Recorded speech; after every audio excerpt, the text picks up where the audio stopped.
Sinabi ni Senyor Aguila ang mga government employees hindi mapupunta sa langit. Opo, ma'am. Talagang napatingin kami sa isa't isa lahat dito na nagtatrabaho sa Senado. Kaya mong magbusis babae, busis katsila, sampol. There was a time that it was raining hard and Senyor Aguila shouted, "Let the rain stop." And indeed, the heavy rain stopped.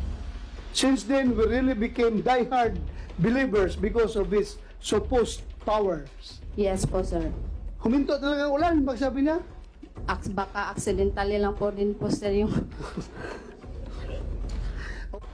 Bakit ka naging diehard? Noon po yun, sir. Ano yun? Yung sobrang diehard pa. Kaya nga po huminto ako sa pagtuturo. Sinasabi nyo kayo ang Diyos, dapat alam nyo. Kung tinuod pa nga, ngingon ko nga ako, Diyos, dili ta na ako maabot sa punto nga ni ma'am. 23 years old pa man ko. Umabot si Yesu Cristo ng 33. May isang dekada pa kayo. Meron kang affidavit dito. Sinabi mo, he was able, referring to Haring Aguila. Yes po, sir. He was able to change and comfort and contort his voice into different person. Yes po, sir. Anong different person? Yung una po, sir, yung cousin ko, nagkasakit siya, dinala sa hospital, at biglang dumating din po si Jeren Skelario. Oh. Pagdating niya po doon sa hospital, ipabago-bago po yung boses niya. May nagsasalita siya ng pangbabae, matandang babae, may nagkatsila, at may matandang lalaki, at yung boses niya ngayon. You confirm that, Jerez? Kaya mong magbusis babae, busis katsila? Sampol. Ha? Kaya? Sige. Kaya? Alo, hindi po yan totoo. Ha? Hindi po yan totoo. Hindi totoo. Opo. Sige, thank you. Tapos, during our meeting, he shouted, "Let the bird, kiahaw." Kiahaw na bird, no? Kind of bird. Let the bird sing. And unexpectedly, a bird sang. Yes po, sir. Totoo yan. Kumanta Opo. yung, paano? May boses po ng ibon Oh. na biglang tumunog. Huh? There was a time that galing sa kanya o galing sa ibon. May ibon talaga dumating na kumakanta. Sabi niya, tingog langgam kiahaw. At may tumunog na naman din na ibon. Okay ah. There was a time that it was raining hard and Senyor Aguila shouted, "Let the rain stop." And indeed, the heavy rain stopped. Since then, we really became diehard believers because of his supposed powers. Yes po, sir. Huminto talaga ang ulan, pagsabi niya. Baka accidentally lang po din po, sir, yung... Bakit ka naging diehard? Noon po yun, sir. Ano yun? Yung sobrang diehard pa. Kaya nga po huminto ako sa pagtuturo. Okay, thank you.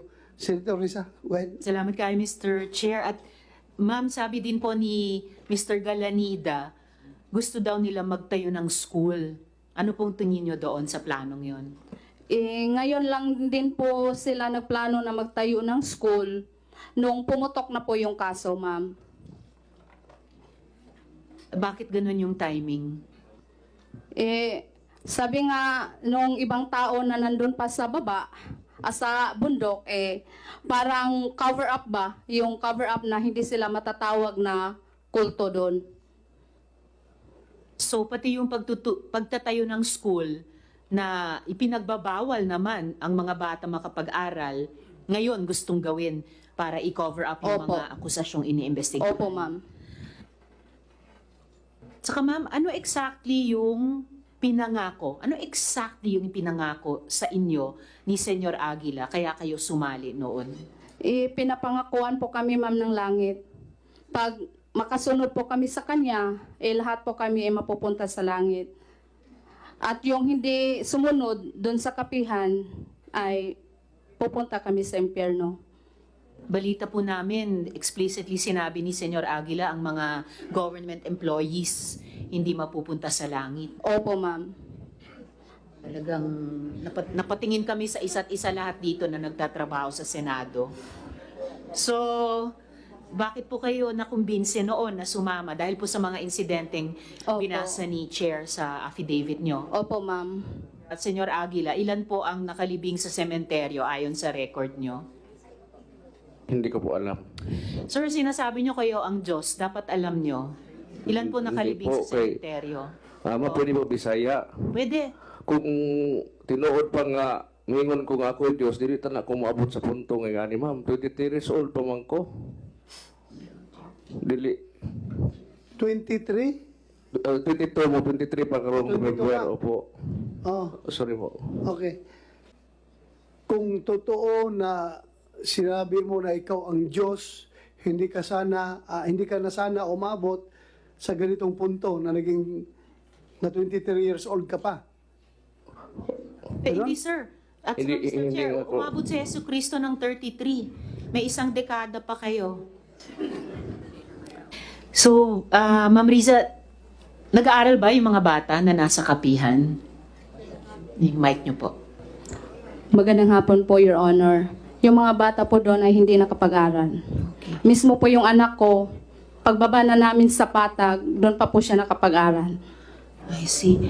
And ma'am, bilang dating teacher, ano pong assessment nyo sa mga learning abilities ng mga bata na nandoon pa sa kapihan? Halimbawa, marunong ba silang magbasa?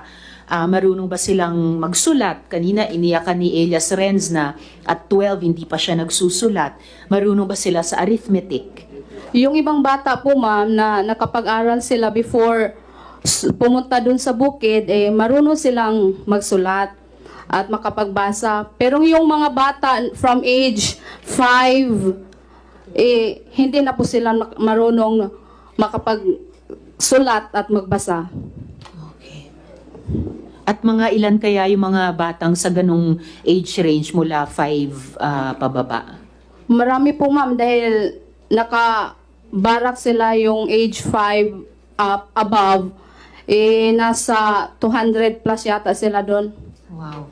So mga at least 200 ang hindi ngayon nakatatanggap ng pagtuturo tungkol sa 3 Rs. At tama nga kayo, at age 5 or a little above that, talagang nasa barracks na sila. Sinabi po ni Sir Jeng kanina,